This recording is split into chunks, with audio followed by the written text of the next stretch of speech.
Welcome to Chillin' 101. We hope this video helps. You start by loading your bracketed RAW files so Photoshop can extract maximum detail. Open File, Automate Merge to HDR Pro and select your images.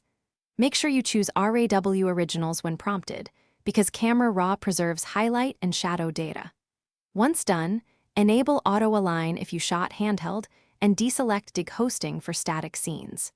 You're establishing the best data input. Good input limits correction later and speeds the process. Once Photoshop finishes merging, you decide 32-bit versus 16-bit depending on editing needs. Choose 32-bit if you plan extended tonal work, then move to HDR conversion or tone map in Camera Raw. You'll pull highlights down and boost shadows to recover midtones, then add clarity and a touch of dehaze to regain contrast. Make sure to apply ghosting removal if moving objects appeared. It prevents double edges. These steps build a neutral, high dynamic range base for creative edits. Finish by converting to 16-bit for practical editing, then refine tones with curves and selective color. Use local masks to dodge and burn where needed for dimension.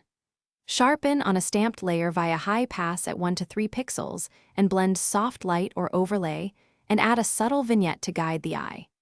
If you see halos or strange color shifts, flatten duplicates, refine masks, or rerun Dig Hosting on the original merge. These fixes remove common HDR artifacts and keep results natural. Thanks for watching. Consider subscribing if we helped you.